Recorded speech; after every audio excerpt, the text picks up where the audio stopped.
उमंग नई ताकत भर देगा।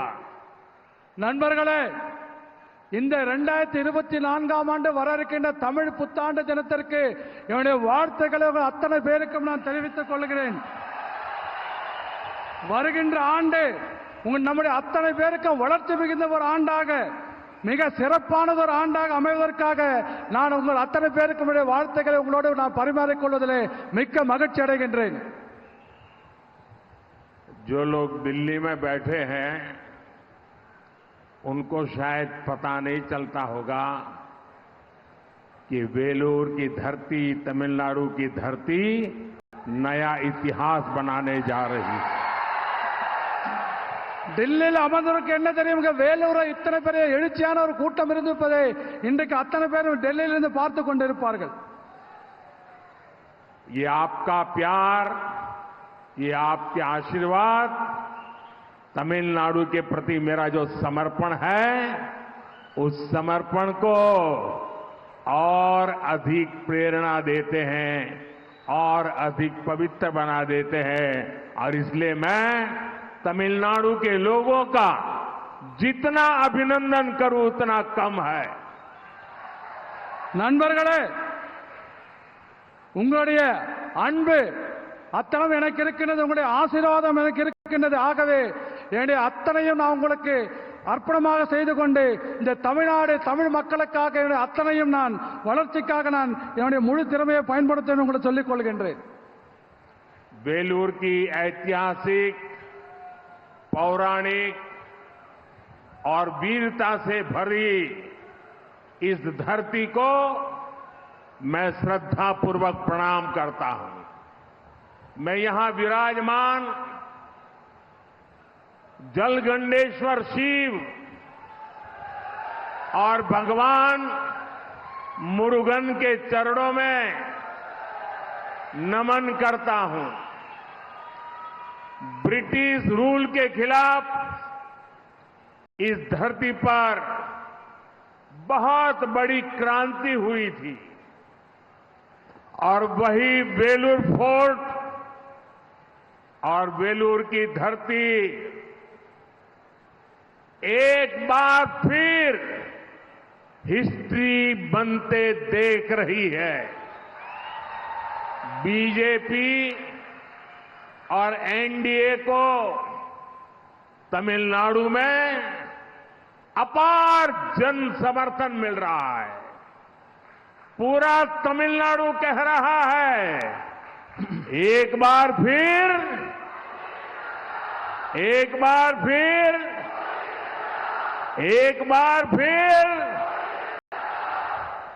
நண்பர்களே, இந்த வரலாற்று சிறப்புமிக்க இந்த மிக பழமையான இந்த வேலூர் நகரத்திலே, அதுவும் துணிச்சலுக்கு பெயர் போன, வீரத்திற்கு பெயர் போன இந்த வேலூர் நகரத்திலே நான் தலை வணங்கி உங்கள் அத்தனை பேருக்கு வணக்கத்தை தெரிவித்துக் கொள்கின்றேன். இங்கே அருள் பாலித்துக் கொண்டிருக்கக்கூடிய ஜலகண்டேஸ்வர சிவனை வணங்கி, முருகப்பெருமானை, கடவுள் முருகப்பெருமானை வணங்கி அவர் பாதங்களை தொட்டு நான் மீண்டும் ஒருவரை எனது வணக்கங்களை தெரிவித்துக் கொள்கிறேன். இந்த வேலூர் ஆங்கிலேயருக்கு ஆட்சிக்கு எதிராக இந்த மண்ணிலே மிகப்பெரிய புரட்சி இங்கே ஏற்பட்டுள்ளது, ஏற்கனவே நடந்திருக்கிறது. அதே போல இந்த வேலூர் கோட்டையும் இந்த வேலூர் மண்ணும் மீண்டும் ஒரு வரலாற்று நிகழ்வை காணப் போகிறது என்பதை நான் இந்த நேரத்தில் தெரிவித்துக் கொள்கிறேன்.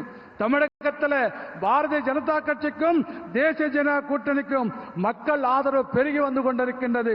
ஆகவே ஒட்டுமொத்த தமிழகம் இன்றைக்கு சொல்லிக் கொண்டிருக்கிறது, மீண்டும் மோடி அரசு, மீண்டும் மோடி அரசு, மீண்டும்.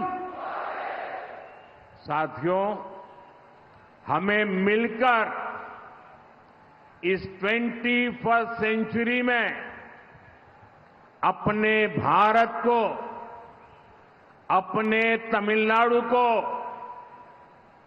विकसित बनाना है। बीते 10 वर्षों में एनडीए की सेंट्रल गवर्नमेंट ने डेवलप भारत की फाउंडेशन तैयार की है। आपको याद होगा 2014 के पहले भारत को कैसी नजर से देखा जाता था। हमारी इकोनॉमी वीक थी। देश में बिग या स्मॉल डिसीजंस ही नहीं होते थे, केवल स्कैम्स की खबरें आती थी। जब भी अखबार खोलो स्कैम, जब भी नेता का नाम सुनो स्कैम। भारत के बारे में कहा जाता था कि भारत की इकोनॉमी कभी भी फेल हो सकती है, हिंदुस्तान इकोनॉमिकली डूब जाएगा, ऐसा कहा जाता था। நண்பர்களே, இந்த 21வது நூற்றாண்டிலே நாம் இந்தியாவையும் நம் தமிழகத்தையும் அத்தனை பேரை ஒன்றிணைந்து வளர்க்க வேண்டும். அது மட்டுமல்ல, கடந்த 10 ஆண்டுகளிலே மத்தியில் ஆண்டு கொண்டிருக்கின்ற தேசிய ஜனநாயக கூட்டணி அரசானது நல்ல ஒரு இந்தியாவுக்கான அடித்தளத்தை தயார் செய்து வைத்திருக்கின்றது. ஆனால் 2014ஆம் ஆண்டிற்கு முன்பாக இந்தியா எப்படி இருந்தது நம் அத்தனை பேருக்கும் தெரியும். உலகத்தில் மிகவும் பொருளாதாரத்தில் மிகவும் பலவீனமான ஒரு நாடாக நாம் இருந்து கொண்டிருந்தது. அது மட்டுமல்ல, அந்த 2014 முன்பாக மிக பெரிய முடிவுகள் இந்த நாட்டில் எதுவும் எடுக்கப்படாமல் இந்த ஆட்சி நடந்து கொண்டிருந்தது. ஆனால் இந்தியாவை பற்றி எங்கு பார்த்தாலும் உலகத்தில் என்ன செய்தி வரும் தெரியுமா? மோசடிகள், இந்தியாவில் நடக்கிற மோசடிகள், இந்தியாவில் நடக்கின்ற ஊழல்கள், இது பற்றி மட்டுமே நமக்கு செய்திகள் வந்து கொண்டிருக்கின்றது. ஆனால் அது மட்டுமல்ல, இந்தியாவுடைய பொருளாதாரம் என்றைக்கு வீழ்ச்சி அடையும் என்று உலக நாடுகள் முழுவதும் பேசப்பட்டு வந்திருக்கிற நிலையிலே இதற்கு முன்பாக இருந்த அரசாங்கம் செய்து வந்தது. वही भारत आज दुनिया की एक ताकत बनकर के उभर रहा है और मुझे खुशी है कि इसमें तमिलनाडु की बड़ी भूमिका रही है। भारत को स्पेस सेक्टर में आगे ले जाने में तमिलनाडु का बहुत बड़ा कंट्रीब्यूशन रहा है। भारत को मैन्युफैक्चरिंग में आगे ले जाने में तमिलनाडु का हार्ड वर्क रहा है। मुझे विश्वास है तमिलनाडु में बन रहा डिफेंस कॉरिडोर इस राज्य को नई ऊंचाई पर ले जाएगा। तमिलनाडु के युवाओं के टैलेंट ने भारत के इकोसिस्टम को भी मजबूती दी है। இந்தியா இன்றைக்கு உலகத்தில் வல்லரசாக மாறி வந்து கொண்டிருக்கின்றது. அது மட்டுமல்ல, மேலும் தமிழகம் இதற்காக வல்லரசாக மாறுவதில் தமிழகத்தின் பங்கு மிக பெரிய பங்காக இருப்பது எனக்கு பெரிய மகிழ்ச்சி அளிக்கின்றது. விண்வெளி துறையிலே இந்தியாவை முன்னெடுத்துக் கொண்டு செல்வதிலே தமிழகம் மிகப்பெரிய பங்கை வகித்து வந்து கொண்டிருக்கின்றது. உற்பத்தியிலே இந்தியாவை முன்னோக்கி கொண்டு செல்வதிலே தமிழகம் மிக கடுமையாக உழைத்துக் கொண்டிருக்கின்றது பெரியோர்களே. அதே போல தமிழகத்தில் அமைந்திருக்கின்ற ராணுவ பாதுகாப்பு உற்பத்தி மையங்கள், அதன் மூலமாக பாதுகாப்பு துறையிலே உற்பத்தி செய்வதன் மூலமாக, தளவாடங்கள் உற்பத்தி செய்வதன் மூலமாக தமிழகத்தை மிகப்பெரிய ஒரு உச்சத்திற்கு கொண்டு செல்லும் என்று நான் மிகவும் நம்பிக்கையோடு இருந்து கொண்டிருக்கின்றேன். அதே போல தமிழர்களுடைய இளமை திறமை இந்தியாவினுடைய இந்த அருமையான வளர்ந்து வருகின்ற சூழலுக்கு மேலும் வலுவை சேர்க்கின்ற வகையில் அமைந்திருப்பதிலே நான் மகிழ்ச்சி அடைகின்றேன். साथियों, एनडीए सरकार बेलूर के लोगों की एस्पिरेशंस को ध्यान में रखते हुए काम कर रही है। उड़ान स्कीम के तहत बन रहा बेलूर का एयरपोर्ट जल्द ही पूरा हो जाएगा। इससे बेलूर एयर कनेक्टिविटी के मैप पर आ जाएगा। इससे यहां पढ़ने वाले स्टूडेंट्स को भी बहुत हेल्प होगी। चेन्नई बेंगलुरु इंडस्ट्रियल कॉरिडोर भी बेलूर से होकर गुजर रहा है। इससे यहां की कनेक्टिविटी मॉडर्न होगी। 2014 के बाद से ही एनडीए सरकार ने इस क्षेत्र में रेलवे के विकास के लिए भी बहुत काम किया है। कई स्टेशनों पर रेलवे प्लेटफॉर्म की लंबाई भी बढ़ाई गई है ताकि ज्यादा लंबी ट्रेनें वहां रुक सके। நண்பர்களே, வேலூர் மக்களுடைய எதிர்பார்ப்புகள் அதை மனதிலே கொண்டுதான் தேசிய ஜனநாயக கூட்டணியுடைய அரசாங்கம் செயல்பட்டுக் கொண்டிருக்கின்றது. அதே போல உடான் திட்டத்தின் கீழே இந்த வேலூர் விமான நிலையம் விரைவில் முடிக்கப்படுவது மட்டுமல்ல, இந்த வேலூரை இந்திய வரைபடத்திலே விமான நிலையம் இருக்கக்கூடிய வரைபடத்திலே கொண்டுகின்ற கட்டாயம் நிச்சயம் சேர்ப்போம் என்று இதன் மூலம் சொல்லிக் கொள்கிறேன். இதன் காரணமாக விமான நிலையம் இங்கு வந்தால் படிக்கின்ற மாணவர்களுக்கு இது மிகவும் உதவியாக இருக்கும் என்று நான் சொல்லிக்கொள்ள ஆசைப்படுகின்றேன். அதே போல சென்னை பெங்களூரில் இருக்கின்ற தொழில் வழித்தடம் என்று சொல்லக்கூடிய இண்டஸ்ட்ரியல் கார்டு என்று சொல்லக்கூடிய தொழில் வழித்தடம் வேலூர் வழியாகத்தான் செல்லுகிறது. ஆகவே இதன் காரணமாக இது மிகவும் நவீனமயமான ஒரு ஊராக மாறிக்கொண்டிருக்கும் என்பதை நாம் கண்டுகொள்ள முடியும். 2014 முதல் தேசிய ஜனநாயக கூட்டணி அரசு இந்த பகுதியில் இருக்கிற ரயில்வே துறைக்காக, ரயில்வே துறை மேம்பாட்டிற்காக பல்வேறு பணிகளை செய்திருக்கின்றோம். பல ரயில்வே நிலையங்களிலே பிளாட்ஃபார்ம் என்று சொல்லக்கூடிய ரயில் நடைமேடைகளின் நீளம் அதிகரிக்கப்பட்டுள்ளது. ஆகவே அதிதூர ரயில் வண்டிகள் இங்கே நிற்பதற்கு அது ஏதுவாக இருந்து கொண்டிருக்கின்றது. साथियों, तमिलनाडु के लिए ये डेवलप भारत का नेतृत्व करने का समय है, लेकिन डीएमके तमिलनाडु को पुरानी सोच में, पुरानी पॉलिटिक्स में फंसाकर रखना चाहती है। पूरी डीएमके एक फैमिली की कंपनी बनकर रह गई है। डीएमके की फैमिली पॉलिटिक्स की वजह से तमिलनाडु के यूथ को आगे बढ़ने का मौका नहीं मिल रहा है। डीएमके से चुनाव लड़ने और डीएमके में आगे बढ़ने के लिए 3 मेन क्राइटेरिया है, 3 मेन क्राइटेरिया है। First, family politics, second, corruption, third, anti Tamil culture. நண்பர்களே, வளர்ந்த இந்தியாவை வழிநடத்தும் தமிழகம் வழிநடத்தக்கூடிய ஒரு நேரம் இது. ஆனால் தமிழகத்தைச் சேர்ந்த திராவிட முன்னேற்ற கழகம் இன்னும் பழைய சிந்தனையில் இருந்து கொண்டிருக்கிறது மட்டுமல்ல, பழைய அரசியலை செய்து இதிலே நம் அத்தனை பேரும் இதிலே சிக்க வைக்க முயற்சி செய்து கொண்டிருக்கின்றது. ஒட்டுமொத்த திராவிட முன்னேற்ற திமுகவும் திமுக குடும்ப சொத்தாக நிறுவனமாக அது மாறிவிட்டது என்பதை நாம் புரிந்து கொள்ள வேண்டும். திமுகவுடைய குடும்ப அரசியல் காரணமாக தமிழக இளைஞர்கள் முன்னேற முடியாமல் இங்கே வாய்ப்பே இல்லை, முன்னேறதுக்கு வாய்ப்பே இல்லை என்பதை நான் சொல்லிக் கொள்கின்றேன். அதே போல திராவிட முன்னேற்ற கழகம் திமுக இருந்து நீங்கள் தேர்தலில் போட்டி போடணும்னு சொன்னா அதுல 3 விஷயம் திமுகவில் முக்கியமா வச்சிருக்காங்க. ஒன்னு, நீங்க மிகப்பெரிய குடும்பத்திலிருந்து வந்திருக்க, அரசியல் குடும்பத்திலிருந்து வந்திருக்கணும். 2வது, ஊழல் பண்ணணும். ஊழல் தான் மிகப்பெரிய அளவுகோல் உங்களுக்கு தெரிஞ்சிருக்கணும். அடுத்து 2வது. 3வது, தமிழை கலாச்சாரத்தை எதிர்க்க வேண்டும். இது 3ஐயும் வைத்துக் கொண்டு திராவிட முன்னேற்ற கழகம் தமிழகத்தை பின்னோக்கி அழைத்து சென்று கொண்டிருக்கிறது. करप्शन पर तो डीएमके ने पहला कॉपीराइट करवाया हुआ है। पूरी फैमिली मिलकर तमिलनाडु को लूटने का काम कर रही है।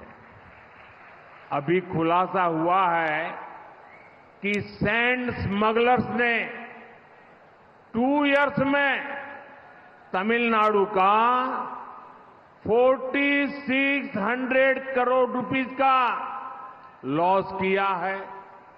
आप कल्पना करिए, पूरे तमिलनाडु में लूट का कितना बड़ा खेल चल रहा है। हम केंद्र सरकार से तमिलनाडु के लिए, विकास के लिए हजारों करोड़ रुपए भेजते हैं। ये पैसा भी डीएमके के करप्शन की भेंट चढ़ जाता है। ஊழலுக்கு முதல் உரிமை, காப்பீட்டு உரிமை யார் வச்சிருக்காங்கன்னா திமுக தான் அந்த ஊழலை செய்வதற்கு ஒட்டுமொத்த அத்தாரிட்டி அந்த தமிழ்நாட்டில் இருந்து கொண்டிருக்கின்றது. அதே போல ஒட்டுமொத்த குடும்பமும் சேர்ந்து தமிழகத்தை கொள்ளையடிக்கிறத எந்த வேலையும் செய்யறதில்ல, வெறும் கொள்ளையடிக்கிறது மட்டுமே தமிழ்நாட்டில் திமுக குடும்பம் செய்து கொண்டிருக்கிறது. கடந்த 2 வருஷத்துல மணல் கொள்ளைக்காரர்கள் மட்டும் கிட்டத்தட்ட 4600 கோடி ரூபாய்க்கு இழப்பை ஏற்கிற வகையில் மணல் இங்கே கொள்ளையடிக்கப்பட்டிருக்கின்றது. அப்படி பார்த்தா கொஞ்சம் கற்பனை பண்ணி பாருங்க, தமிழ்நாடு முழுவதும் எந்த அளவிற்கு இந்த கொள்ளையடிக்கின்ற விளையாட்டு சர்வ சாதாரணமாக நடந்து கொண்டிருப்பதை நாம கொஞ்சம் கற்பனை செய்து பார்க்க வேண்டும். அதே போல தமிழகத்துடைய வளர்ச்சிக்காக ஆயிரக்கணக்கான கோடி ரூபாய்களை மத்திய அரசாங்கத்தை நாம் இங்க அனுப்பிச்சிட்டு இருக்கோம். ஆனா அதை திமுக தன்னுடைய ஊழலுக்காக பயன்படுத்திக் கொண்டு முழுவதுமாக ஊழல் செய்து அதை கழிவறம் செய்து கொண்டிருக்கின்றது. डीएमके ने तमिलनाडु और देश के भविष्य हमारे छोटे छोटे बच्चों को नहीं छोड़ा है। स्कूल तक ड्रग्स कारोबार का शिकार हो गए हैं। इन ड्रग्स माफियाओं को किसका संरक्षण हासिल है? एनसीबी ने जिस ड्रग लॉर्ड को गिरफ्तार किया है उसके संबंध किस फैमिली से है ये पता चलना ही चाहिए। इस चुनाव में तमिलनाडु की जनता इन सब पापों का हिसाब करेगी। அது மட்டுமல்ல, தமிழகத்திலே எதிர்காலம், நாட்டுடைய எதிர்காலம் இது மட்டும் பாழடிக்கவில்லை. சின்ன சின்ன குழந்தைகள், தமிழ்நாட்டுக்கு சின்ன குழந்தைகளை திமுகவில் காப்பாற்ற முடியவில்லை. காரணம், பள்ளிக்கூடங்களில் இன்னைக்கு போதைப் பொருட்கள் மிக வியாபார கூடமாக இன்றைக்கு பள்ளிக்கூடங்களில் போதைப் பொருள் விற்கப்பட்டு வந்து கொண்டிருக்கின்றது. அது மட்டுமல்ல, இந்த போதை மாஃபியாக்கள், இந்த கும்பல், போதை கடத்துகின்ற கும்பல், இதுக்கு யார் பாதுகாப்பு கொடுக்கறாங்க, யாருடைய பாதுகாப்புல இருக்குன்னு தெரியுமா உங்களுக்கு? என்சிபியால கைது செய்யப்பட்ட இந்த போதைப் பொருள் கள்ளக்கடத்தல் தலைவன் எந்த குடும்பத்தோடு தொடர்பு இருக்கான்னு உங்களுக்கு தெரியுமா? ஆகவே இந்த பாவங்கள் அத்தனைக்கும் வருகின்ற தேர்தலில் மக்கள் தக்க பாடம் புகட்டுவார்கள் என்று நான் உறுதியோடு சொல்லுகின்றேன். साथियों, डीएमके पार्टी की पॉलिटिक्स का मुख्य आधार है डिवाइड, डिवाइड और डिवाइड। ये पार्टी देश के लोगों को भाषा के नाम पर लड़ाती है, क्षेत्र के नाम पर लड़ाती है, धर्म और जाति के नाम पर लड़ाती है। डीएमके को पता है कि जिस दिन लोग डिवाइड एंड रूल की पॉलिटिक्स समझ गए, ये डीएमके को एक वोट नहीं मिलेगा, एक वोट। इसलिए ये लोग को आपस में लड़ाते हैं। मैंने भी ठान लिया है कि डीएमके की इस दशकों पुरानी खतरनाक पॉलिटिक्स को एक्सपोज करके ही रहूंगा। நண்பர்களே, திமுகவோட முக்கியமான அரசியல் குறிக்கோள் என்ன தெரியுமா? பிரித்து ஆளு, மக்களை பிரித்து வைக்க வேண்டும், மக்களை பிரித்து கொண்டே இருக்க வேண்டும். இதுதான் கொள்கையாக நோக்கமாக இருந்து கொண்டிருக்கிறது. இந்த தமிழ்நாட்டுடைய மக்களை மொழியின் பெயராலே பிரித்துக் கொண்டிருக்கிறார்கள். தமிழ்நாடு மக்களை பிராந்தியத்தை உணர்வின் பெயராலே பிரித்துக் கொண்டிருக்கிறார்கள். அதே போல மதத்தின் பெயரால் பிரிவினை செய்து கொண்டிருக்கிறார்கள். ஜாதியின் பெயராலே ஒருத்தருக்கு சண்டை போட்டுக் கொள்வதற்காக திராவிட முன்னேற்ற கழகத்துடைய கட்சி இங்கே வேலை செய்து கொண்டிருக்கிறது. ஆனா ஒரு விஷயம் திமுக தெரியும், என்றைக்கு இந்த பிரித்தாளுகின்ற சூழ்ச்சி மக்களுக்கு, தமிழக மக்களுக்கு புரிந்து கொள்கிறாரோ அன்றைக்கு அவங்க செல்லா காசு ஆகிடுவாங்கன்னு திமுகவுக்கு தெரியும். அதனால்தான் மக்களை உங்களுக்குள்ள நமக்குள்ள சண்டை மூட்டி சண்டை போட்டுக் கொண்டிருந்தால் அவங்க அதுல குளிர்காய நினைக்கிறார் என்பதை நாம் புரிந்து கொள்ள வேண்டும். ஒரு விஷயம் நான் உறுதியோடு சொல்லிக் கொள்கிறேன், திமுக இந்த 50 ஆண்டு காலமாக என்னவெல்லாம் இந்த ஊழல்களை ஒரு மோசமான ஆபத்தான அரசியல் செய்து கொண்டிருக்கிறதோ அதை நான் தொடர்ந்து அம்பலப்படுத்துவதிலே நான் என்றைக்கும் உறுதியோடு இருந்து கொண்டிருக்கிறேன் என்பதை நான் சொல்லிக் கொள்கின்றேன். काशी तमिल संगमम हो, सौराष्ट्र तमिल संगम हो, मेरा प्रयास होता है कि पूरा देश हमारी महान तमिल संस्कृति को जाने। और आज जब मैं वेलूर आया हूं तो मैं काशी का सांसद हूं। आप सबको कहता हूं, आप काशी आइए, मैं निमंत्रण देने आया हूं। काशी तमिल संगमम को और शानदार बनाइए। दूसरा, मैं गुजरात में पैदा हुआ हूं। यहां भी गुजरात के बहुत परिवार रहते हैं, सैकड़ों परिवार हैं यहां हमारे कच्छ के। मैं आपको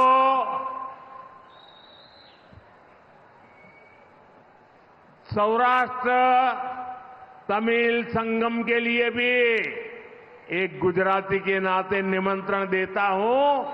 और जो यहां सौराष्ट्री तमिल है वो अपने गांव आए, अपनी कुलदेवता को दर्शन करे। ये हमेशा मेरा आपको निमंत्रण है। मैं यूनाइटेड नेशंस में तमिल भाषा में बोलने का प्रयास करता हूं ताकि पूरी दुनिया को पता चले कि हमारी तमिल विश्व की सबसे प्राचीन भाषा है। मेरे इन प्रयासों के बीच डीएमके की सच्चाई क्या है?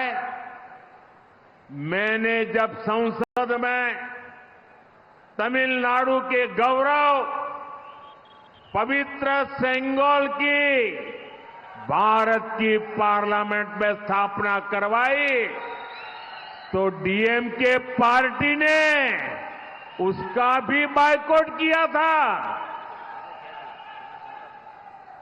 காசி தமிழ் சங்கம் அதே போல சௌராஷ்டிர தமிழ் சங்கம் எதுவாக இருந்தாலும் கூட நமது மகத்தான பண்பாட்டை இந்த நாடு முழுவதும் அறிய வேண்டும் என்பது எனது முயற்சியாக இருந்து கொண்டிருக்கிறது.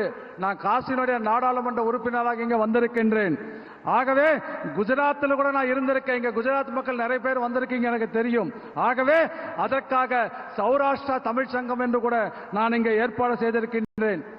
அது மட்டுமல்ல, ஐக்கிய நாடுகள் சபையில, யுஎன் சபையில், ஐக்கிய நாடுகள் சபையிலே நான் தமிழ் மொழியிலே பேசுவதற்கு முயற்சி செய்து கொண்டிருக்கின்றேன். ஆனால் செய்வது மட்டுமல்ல, உலகத்திலேயே மிகவும் பழமையான மொழி தமிழ் மொழி என்பதை உலகம் முழுவதும் சொல்வதற்காக நான் முயற்சி செய்து கொண்டிருக்கின்றேன். ஆனால் என்னுடைய இந்த முயற்சிகளுக்கு திராவிட முன்னேற்ற கழகம் திமுக என்ன தெரியுமா, அவருடைய நிலைப்பாடு என்ன தெரியுமா? நாடாளுமன்றத்தில் தமிழகத்திலிருந்து வந்திருக்கக்கூடிய புனிதமான செங்கோலை நாடாளுமன்ற மைய மண்டபத்தில் நான் வைக்கின்ற பொழுது திராவிட முன்னேற்ற கழகம் அதை புறக்கணித்து என்பதை நீங்க இந்த திமுக புறக்கணிப்பதை நாம் புரிந்து கொள்ள வேண்டும். साथियों, कांग्रेस और डीएमके पार्टी के एक और पाखंड की चर्चा आज पूरा देश कर रहा है। जब कांग्रेस की सरकार थी तब कई दशक पहले इन लोगों ने कच्चा तीवू आइलैंड श्रीलंका को दे दिया। किस कैबिनेट में ये निर्णय हुआ, किसके फायदे के लिए फैसला हुआ, इस पर कांग्रेस की बोलती बंद है। बीते वर्षों में उस आइलैंड के पास जाने पर तमिलनाडु के हजारों मछुआरे गिरफ्तार हुए हैं, उनकी बोटें गिरफ्तार कर ली गई है। गिरफ्तारी पर कांग्रेस और डीएमके झूठी हमदर्दी दिखाते हैं, लेकिन ये लोग तमिलनाडु के लोगों को ये सच नहीं बताते कि कच्चा तीवू आइलैंड उन्होंने श्रीलंका को दे दिया और तमिलनाडु की जनता को अंधेरे में रखा था। एनडीए सरकार ऐसे मछुआरों को निरंतर रिहा कराकर वापस ला रही है। इतना ही नहीं, 5 मछुआरों को फांसी की सजा कर दी थी श्रीलंका ने। मैं उनको भी जिंदा वापस लौट के आया था। डीएमके कांग्रेस सिर्फ मछुआरों के ही नहीं बल्कि देश के भी गुनहगार है। நண்பர்களே, இன்று நாடு முழுவதும் காங்கிரஸ் திராவிட முன்னேற்ற திமுகவுடைய ஒரு போலியான முகம் என்று மக்களுக்கு புரிந்து விவாதித்துக் கொண்டிருக்கின்றது. காங்கிரஸ் ஆட்சியில் இருந்தபோது பல ஆண்டுகளுக்கு முன்பாக நம்முடைய கச்சத்தீவை இலங்கைக்கு இவர்கள் தாரை வார்த்து கொடுத்து விட்டார்கள். எந்த அமைச்சர்கள் இந்த முடிவெடுக்கப்பட்டது நமக்கு அத்தனை பேருக்கும் தெரியும். யாருடைய நலனுக்காக இது எடுக்கப்பட்டது மக்களுக்கு தெரியும். ஆனால் இதை சொல்லாமல் காங்கிரஸ் கட்சி இன்றைக்கு மௌனம் சாதித்துக் கொண்டிருக்கின்றது. அது மட்டுமல்ல, பல ஆண்டு காலமாக தமிழகத்தைச் சேர்ந்த ஆயிரக்கணக்கான மீனவர்கள் அந்த தீவுக்கு அருகே சென்றால் கைது செய்யப்பட்டுக் கொண்டிருக்கிறார்கள். காங்கிரசும் திராவிட முன்னேற்ற கழகம் திமுகவும் இவர்கள் மீது ஒரு பொய்யான அனுதாபத்தை மட்டுமே காட்டிக் கொண்டிருக்கின்றது. ஆனால் கச்சத்தீவு இலங்கைக்கு நாங்கள் தான் கொடுத்தோம் என்ற உண்மை இவர்கள் மக்களுக்கு சொல்வதே இல்லை. இத்தகைய மீனவர்களை கடந்த 10 ஆண்டு காலமாக பல்வேறு முறையிலே தேசிய ஜனநாயக கூட்டணி அரசாங்கம் அவர்களை விடுவித்துக் கொண்டிருக்கின்றோம். அது மட்டுமல்ல, 5 பேர் தூக்கு தண்டனை பெற்ற 5 பேர் தமிழக மீனவர்களை நான் பொறுப்பேற்றுக் கொண்ட பிறகு இலங்கையில் அவர்களுக்கு தண்டனை ரத்து செய்து அழைத்து நான் இங்கு வந்திருக்கிறேன் என்பதும் நீங்கள் புரிந்து கொள்ள வேண்டும். அது ஆகவே திமுகவும் காங்கிரசும் மீனவர்களுக்கு மட்டுமல்ல இந்த தமிழ்நாட்டிற்கு துரோகம் செய்தவர்கள் என்பதை நாம் புரிந்து கொள்ள வேண்டும். साथियों, मेरे मन में बेलूर के लिए हमेशा से एक विशेष श्रद्धा रही है। जब मैं गुजरात का सीएम था तब भी मैं श्रीपुरम नारायणी मंदिर यानी गोल्डन टेम्पल आया था। तमिलनाडु तो शक्ति की उपासना करने वाले लोगों की धरती है, लेकिन इंडी अलायंस के लोग इसी शक्ति का भी अपमान करते हैं। आपको याद होगा कांग्रेस के युवराज ने क्या कहा है, हिंदू धर्म में जो शक्ति है वो उस शक्ति का विनाश करेंगे। यही मानसिकता डीएमके की भी है। ये लोग एक सनातन के विनाश की बात करते हैं, राम मंदिर का बहिष्कार करते हैं। நண்பர்களே, வேலூர் மீது எனக்கு எப்போதும் ஒரு தனியான ஒரு மரியாதை இருந்து கொண்டிருக்கிறது. ஏனென்று சொன்னால், நான் குஜராத்தில் முதலமைச்சராக இருந்த பொழுது இங்கு இருக்கக்கூடிய ஸ்ரீபுரம் நாராயண கோயிலுக்கு தங்க பொற்கோயிலுக்கு நான் வருகை தந்திருக்கின்றேன். தமிழ்நாடு பெண் சக்தியை வழிபடுகின்ற, பெண் சக்தியை ஆராதிக்கின்ற ஒரு மண்ணாக இந்த மண் தமிழக மக்கள் இருந்து கொண்டிருக்கிறார்கள். ஆனால் இந்தி கூட்டணி மக்கள், இந்து கூட்டணியை சேர்ந்தவர்கள் இதை பெண்களை மதிப்பது மட்டுமல்ல அவமதித்துக் கொண்டிருக்கிறார் என்பதை நாம் புரிந்து கொள்ள வேண்டும். இந்து மதத்தில் இருக்கின்ற பெண் சக்தியை நான் அழிப்பேன் என்று இந்த காங்கிரஸ் கட்சியோட இளவரசர் ராகுல் காந்தி இந்து தர்மத்தை அழிப்பேன், இந்த சக்தியை அழிப்பேன் என்று சொன்னது உங்கள் அத்தனை பேருக்கும் நினைவிருக்கலாம். திமுக மட்டும் ஒன்றும் சரியில்லை, திமுகவுக்கும் அதே மனநிலை தான். உங்களுக்கு சனாதனத்தை அழிப்பேன் ஒருத்தன் பேசுறான், அதே போல ராமர் கோயிலை புறக்கணிப்போம் என்று அவர்கள் பேசிக் கொண்டிருக்கிறார்கள். डीएमके और इंडी गठबंधन महिलाओं के अपमान में भी पीछे नहीं है। इन्होंने अम्मा जयललिता के साथ कितना गलत व्यवहार किया था, आज भी डीएमके नेता महिलाओं के अपमान में कैसी कैसी भाषा बोलते हैं, ये तो यही वेलूर के लोगों ने ही देखा है। बीजेपी को, एनडीओ को दिया आपका आशीर्वाद सनातन शक्ति की रक्षा करेगा और महिलाओं का सम्मान भी बढ़ाएगा। பெண்களை இழிவுபடுத்துவதில் திமுகவும் இந்த கூட்டணியும் ஒரே வாரி கை கொத்து கொண்டு வேலை செய்து கொண்டிருக்கிறார்கள். ஆகவே அவளுக்கு இரு வேறுபாடே கிடையாது. 2 பேரும் பெண்களை அவமதிப்பதில் ஒரே கூட்டணியாக இருந்து கொண்டிருக்கிறார். நமக்கெல்லாம் தெரியும், ஜெயலலிதா அம்மாவை எப்படியெல்லாம் இவங்க மோசமாக பேசினாங்க, எப்படி நடத்தினாங்கன்னு நம்ம அத்தனை பேருக்கும் தெரியும். அதே போல இன்றைக்கு கூட திமுகவுடைய தலைவர்கள் பெண்களை இழிவுபடுத்துவதாக பேசிக் கொண்டிருக்கிறார்கள். அதுல வேலூர் மக்களும் நாமளும் நீங்களும் அதை பார்த்திருக்கீங்கன்னு எனக்கு தெரியும். அதே போல பாரதிய ஜனதா கட்சியும் தேசிய ஜனதா கூட்டணிக்கும் உங்களை ஆசீர்வாதம் இருக்கின்ற காரணத்தினாலே இந்த பெண்கள் சக்தியை நாங்கள் பாதுகாப்பது மட்டுமல்ல, பெண்களுக்குரியான மரியாதையை நாங்கள் உங்களுக்கு மீட்டுக் கொடுத்து அதிகரிப்போம் என்பதை இந்த நேரத்தில் நான் சொல்லிக் கொள்கின்றேன். साथियों,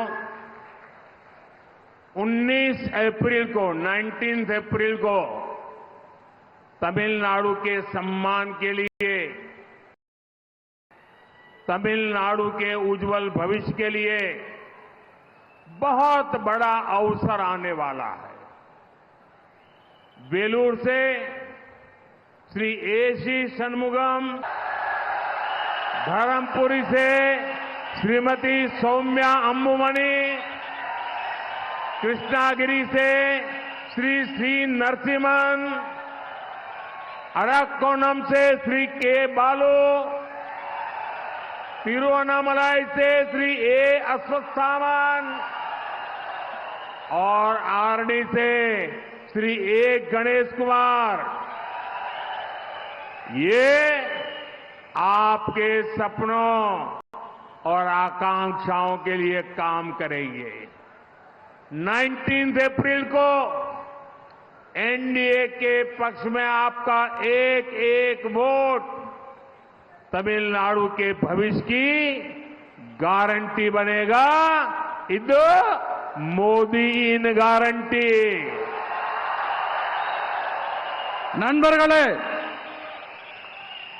நண்பர்களே, வருகின்ற ஏப்ரல் 19ஆம் தேதி தமிழகத்துடைய மானத்தை காப்பாற்றுவதற்கும் தமிழகத்துடைய எதிர்காலத்தை நாம் காப்பதற்கும் நமக்கு அருமையான ஒரு வாய்ப்பு வந்திருக்கின்றது.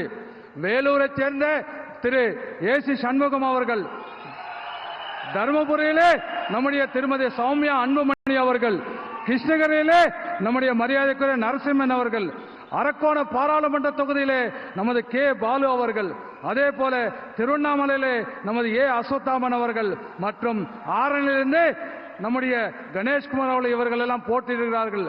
இவர்கள் அத்தனை பேரும் வெற்றி பெற்றால் உங்களுக்கு நமக்கெல்லாம் என்ன கனவு இருக்கிறதோ, உங்களுக்கு கனவு இருக்கிறதோ அந்த கனவுகளை நிறைவேற்றுவது மட்டுமல்ல, நம்முடைய தேவைகளை பூர்த்தி செய்வதற்காக தொடர்ந்து வேலை செய்ய வேண்டும் என்று நான் சொல்லிக் கொள்கின்றேன். ஆகவே ஏப்ரல் 19ஆம் தேதி தேசிய ஜனநாயக கூட்டணிக்கு ஆதரவாக நீங்கள் அளிக்கின்ற ஒவ்வொரு வாக்கும் தமிழகத்தின் எதிர்காலத்திற்கு உத்தரவாதம் இருக்கும் மட்டும் என்பதை நான் மோடியின் உத்தரவாதமாக நான் சொல்லிக் கொள்கிறேன், மோடியின் கேரண்டியாக சொல்லிக் கொள்கின்றேன். देखिए, मैं आपका परिचय करवा रहा हूं और मुझे वहां एक बाल प्रभु राम के वेश में उसके दर्शन हो रहे हैं। मैं आपको ये भी बताना चाहूंगा कि मेरे भाषण, मैंने पहले भी कहा था, मैं तमिल बोल नहीं पाता हूं, लेकिन मैं आपके साथ जीना चाहता हूं, मेरे दिल में आपको रखना चाहता हूं, आपके दिल में मैं हमेशा रहना चाहता हूं। और इसलिए मेरे भाषण अब तमिल भाषा में भी ऑनलाइन उपलब्ध होते हैं। आप सोशल मीडिया एक्स पर नमो इन तमिल, NAMO, नमो इन तमिल को फॉलो करिए। आप मुझे तमिल भाषा में सुन पाएंगे। ये टेक्नोलॉजी का मैं उपयोग कर रहा हूं। और मेरा एक आपसे प्रार्थना है, मैं आज वेलूर आया हूं, मेरी आपसे प्रार्थना है कि आप घर घर जाइए और हर परिवार में जाकर के बताना कि अपने मोदी जी वेलूर आए थे और मोदी जी ने आपको वणक्कम भेजा है। मेरा वणक्कम पहुंचाइए। நண்பர்களே, உங்களுடைய மகிழ்ச்சியெல்லாம் பார்க்கின்ற பொழுது எனக்கு மிகப்பெரிய நம்பிக்கை வந்திருக்கின்றது. இப்பொழுது என்னுடைய உரைகள் எல்லாம் இப்பொழுது உங்களுக்கு ஆன்லைன்ல தமிழ் மொழியில் உங்களுக்கு கிடைக்கிறது என்பதை இந்த நேரத்தில் நான் சொல்ல விருப்பப்படுகின்றேன். சமூக ஊடகங்களில் இருக்கின்ற எக்ஸ் வலைத்தளத்தில் நமோ இன் தமிழ், NAMO நமோ இன் தமிழ் என்ற அந்த இணைப்பை நீங்கள் பின்தொடர்ந்தால் தமிழ் நீங்கள் நான் பேசுவதெல்லாம் தமிழில் கூட கேட்க முடியும். தகவல் தொழில்நுட்பத்தை தமிழை வளர்ப்பதற்கு நான் இப்படியாக நான் பயன்படுத்திக் கொண்டிருக்கிறேன். அது மட்டுமல்ல, நான் வேலூருக்கு வந்திருக்கின்றேன்.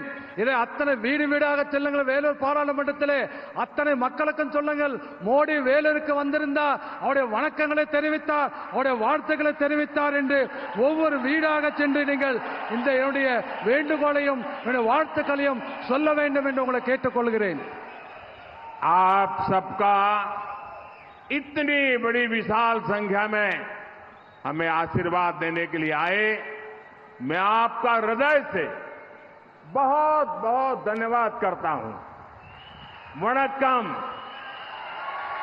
பெரியார்களே, இவ்வளவு பெரிய ஒரு கூட்டத்திலே எனக்கு ஆசி வழங்குவதற்காக, எனக்கு ஆதரவு கொடுப்பதற்காக இத்தனை பெரிய கூட்டம் வந்திருக்க உங்கள் அத்தனை பேருக்கும் என்னுடைய நன்றியை, மனமார்ந்த நன்றியை தெரிவித்துக் கொண்டு உங்கள் அத்தனை பேருக்கும் என்னுடைய வணக்கங்களை தெரிவித்துக் கொள்கிறேன். நன்றி, வணக்கம். भारत माता की. पूरी ताकत से बोलिए, भारत माता की. எல்லாரும் ரெண்டு கையெழுத்து. भारत माता की ஜெய். भारत माता की ஜெய். वंदे वंदे वंदे மாதரம். वंदे மாதரம். वंदे மாதரம். वंदे மாதரம். वंदे மாதரம். वंदे மாதரம். वंदे மாதரம். वंदे மாதரம்.